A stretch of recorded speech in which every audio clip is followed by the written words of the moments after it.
Hi friends, welcome back to G K. ಗಾನಸ್ kitchen. ಇವತ್ತು ನಾನು ಎಲೆಕೋಸಿನಿಂದ ಚಟ್ನಿನ ಮಾಡ್ತಾ ಇದ್ದೀನಿ. ಎಲೆಕೋಸು ಅಂದರೆ ಇಷ್ಟಪಡದೇ ಇರೋರು ಈ ಚಟ್ನಿನ ಮಾಡಿಕೊಟ್ರೆ ತುಂಬ ಇಷ್ಟಪಟ್ಟು ತಿಂತಾರೆ. ಮೊದಲಿಗೆ ಈ ಚಟ್ನಿನ ಮಾಡೋದಕ್ಕೆ ಈ ಥರ ಒಂದು ಕಡಾಯಿನ ತೊಗೊಂಡು ಸ್ಟವ್ನ ಆನ್ ಮಾಡಿ 1 ಟೇಬಲ್ ಸ್ಪೂನ್ ಆಗೋಷ್ಟು ಎಣ್ಣೆನ ಹಾಕಿ, ಎಣ್ಣೆ ಕಾದ್ಮೇಲೆ 2 ಟೇಬಲ್ ಸ್ಪೂನ್ ಆಗೋಷ್ಟು ಕಡಲೆಕಾಯಿ ಬೀಜನ ಸೇರಿಸಿ ಒಂದು ಸಾರಿ ಮಿಕ್ಸ್ ಮಾಡ್ಕೊತಾ ಇದ್ದೀನಿ. ಈ ಥರ ಮಿಕ್ಸ್ ಮಾಡ್ಕೊತ ಈ ಕಡಲೆಕಾಯಿ ಬೀಜನ 50% ಅಷ್ಟು ಈ ಥರ ಫ್ರೈ ಮಾಡ್ಕೊಂಡಾದ್ಮೇಲೆ ಈಗ ಇದಕ್ಕೆ 2 ಟೇಬಲ್ ಸ್ಪೂನ್ ಆಗೋಷ್ಟು ಉದ್ದಿನಬೇಳೆ, ಅರ್ಧ ಟೇಬಲ್ ಸ್ಪೂನ್ ಆಗೋಷ್ಟು ಜೀರಿಗೆನ ಸೇರಿಸಿ ಒಂದು ಸಾರಿ ಮಿಕ್ಸ್ ಮಾಡ್ಕೊತ ಇದನ್ನ ಫುಲ್ಲು ಲೋ ಫ್ಲೇಮ್ನಲ್ಲಿ ಇಟ್ಕೊಂಡು ಈ ಉದ್ದಿನ ಬೇಳೆ ಎಲ್ಲ ಈ ಥರ ಬ್ರೌನ್ ಕಲರ್ ಬರೋ ತನಕ ಫ್ರೈ ಮಾಡ್ಕೊಂಡಾದ್ಮೇಲೆ ಈಗ ಇದನ್ನು ತೆಗೆದು ಸಪ್ರೇಟಾಗಿ ಈ ಥರ ಒಂದು ಕಪ್ಗೆ ಹಾಕಿ ಇಟ್ಟಿದ್ದೀನಿ. ಮತ್ತು ಅದೇ ಕಡಾಯಿಗೆ 2ರಿಂದ 3 ಟೇಬಲ್ ಸ್ಪೂನ್ ಆಗೋಷ್ಟು ಎಣ್ಣೆನ ಸೇರಿಸಿ, ಎಣ್ಣೆ ಕಾದ್ಮೇಲೆ ಈ ಥರ 1 ಕಪ್ ಆಗೋಷ್ಟು ಎಲೆಕೋಸನ್ನ ಕಟ್ ಮಾಡಿಕೊಂಡು ಸೇರಿಸ್ತಾ ಇದ್ದೀನಿ. ಹಾಗೆ ನಾನಿಲ್ಲಿ 10ರಿಂದ 12 ಕೆಂಪಗಾಗಿರುವಂಥ ಅಂದರೆ ಹಣ್ಣಾಗಿರುವಂಥ ಹಸಿಮೆಣ್ಸಿನ್ಕಾಯಿನ ತೊಗೊಂಡಿದ್ದೀನಿ.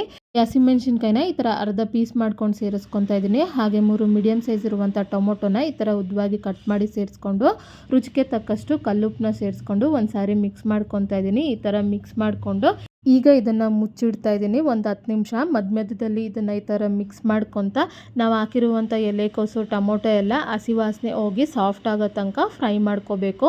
ಈಗ 10 ನಿಮಿಷ ಆಗಿದೆ. ಈಗ ನೀವಿಲ್ಲಿ ನೋಡ್ಬೋದು ಎಲೆಕೋಸು ಟೊಮೊಟೊ ಎಲ್ಲ ಈ ಥರ ಸಾಫ್ಟಾಗಿ ಹಸಿ ವಾಸನೆ ಹೋಗಿ ಬೆಂದಿದೆ. ಈಗ ಇದಕ್ಕೆ ಕೊನೆಯದಾಗಿ ಅರ್ಧ ಹಿಡಿ ಆಗೋಷ್ಟು ಪುದೀನ ಸೊಪ್ಪು, ಅರ್ಧ ಹಿಡಿ ಆಗೋಷ್ಟು ಕೊತ್ತಂಬರಿ ಸೊಪ್ಪು, ಹಾಗೆಯೇ ಒಂದು ಚಿಕ್ಕ ಗೋಲಿ ಸೈಜಷ್ಟು ಹುಣಸೆಹಣ್ಣು, 4 ಸಿಪ್ಪೆ ಬಿಡಿಸಿದಂಥ ಬೆಳ್ಳುಳ್ಳಿನ ಸೇರಿಸಿ ಒಂದು ಸಾರಿ ಇದನ್ನು ಮಿಕ್ಸ್ ಮಾಡ್ಕೊತ ನಾವು ಹಾಕಿರುವಂಥ ಪುದೀನ ಮತ್ತು ಕೊತ್ತಂಬರಿ ಎಲ್ಲ ಬಾಡೋ ತನಕ ಫ್ರೈ ಮಾಡ್ಕೊಂಡಾದ್ಮೇಲೆ ಈಗ ಸ್ಟವ್ನ ಆಫ್ ಮಾಡಿಕೊಂಡು ಇದನ್ನು ಪೂರ್ತಿಯಾಗಿ ತಣ್ಣಗಾಗಕ್ಕೆ ಬಿಡಬೇಕು. ಇದು ಕಂಪ್ಲೀಟಾಗಿ ಬಿಸಿ ಆರಲಿ. ಅಷ್ಟರಲ್ಲಿ ನಾನು ಈ ಚಟ್ನಿನ ಮಾಡ್ಕೊಳ್ಳೋದಕ್ಕೆ ಈ ಥರ ಒಂದು ಜಾರನ್ನ ತೊಗೊಂಡು ಇದಕ್ಕೆ ನಾವು ಆಲ್ರೆಡಿ ಫ್ರೈ ಮಾಡಿ ಇಟ್ಕೊಂಡಂಥ ಕಡಲೆಕಾಯಿ ಬೀಜ, ಉದ್ದಿನಬೇಳೆ, ಜೀರಿಗೆನ ಇದಕ್ಕೆ ಸೇರಿಸ್ಕೊಂಡು ಈಗ ಇದನ್ನು ಈ ಥರ ನುಣ್ಣಗೆ ಪೌಡ್ರ್ ಮಾಡಿ ಇಟ್ಕೊಂಡು ಈಗ ಇದಕ್ಕೆ ನಾವು ಆಲ್ರೆಡಿ ಫ್ರೈ ಮಾಡಿ ಇಟ್ಕೊಂಡಂಥ ಎಲೆಕೋಸು ಟೊಮೊಟೊ ಎಲ್ಲ ಫುಲ್ಲು ತಣ್ಣಗಾಗಿದೆ. ಅದನ್ನು ಇದಕ್ಕೆ ಸೇರಿಸ್ಕೊಂಡು ಈಗ ಇದಕ್ಕೆ ಸ್ವಲ್ಪ ನೀರನ್ನ ಸೇರಿಸ್ಕೊಂಡು ಈ ಚಟ್ನಿನ ನೋಡಿ ಈ ಥರ ತರಿಯಾಗಿ ರುಬ್ಬಿಟ್ಕೊಂಡಿದ್ದೀನಿ. ಈ ಥರ ತರಿಯಾಗಿ ರುಬ್ಬಿಟ್ಕೊಂಡ್ರೆ ಚಟ್ನಿ ಚೆನ್ನಾಗಿರುತ್ತೆ. ಈಗ ಈ ಚಟ್ನಿನ ಈ ಥರ ಒಂದು ಬೌಲ್ಗೆ ಟ್ರಾನ್ಸ್ಫರ್ ಮಾಡಿಕೊಂಡು ಈಗ ಈ ಚಟ್ನಿಗೆ ಒಗ್ಗರಣೆನ ಮಾಡ್ಕೊಳ್ಳೋಣ. ಅದಕ್ಕೆ ಕಡಾಯಿನ ತೊಗೊಂಡು 3ರಿಂದ 4 ಟೇಬಲ್ ಸ್ಪೂನ್ ಆಗೋಷ್ಟು ಎಣ್ಣೆನ ಸೇರಿಸಿ, ಎಣ್ಣೆ ಕಾದ್ಮೇಲೆ ಅರ್ಧ ಟೇಬಲ್ ಸ್ಪೂನ್ ಆಗೋಷ್ಟು ಸಾಸಿವೆ, ಒಂದು ಚಿಟಿಕೆ ಆಗೋಷ್ಟು ಇಂಗು, ಸ್ವಲ್ಪ ಕರಿಬೇವು, ಹಾಗೆ 2 ಒಣಮೆಣ್ಸಿನ್ಕಾಯಿನ ಈ ಥರ ಅರ್ಧ ಪೀಸ್ ಮಾಡಿ ಸೇರಿಸ್ಕೊಂಡು ಒಂದು ಸಾರಿ ಮಿಕ್ಸ್ ಮಾಡಿಕೊಂಡು ಈಗ ಸ್ಟವ್ನ ಆಫ್ ಮಾಡಿ ಈಗ ಈ ಒಗ್ಗರಣೆನ ತೆಗೆದು ಇದಕ್ಕೆ ಸೇರಿಸ್ತಾ ಇದ್ದೀನಿ. ಒಗ್ಗರಣೆನ ಸೇರಿಸಿ ಒಂದು ಸಾರಿ ಮಿಕ್ಸ್ ಮಾಡ್ಕೊತಾ ಇದ್ದೀನಿ.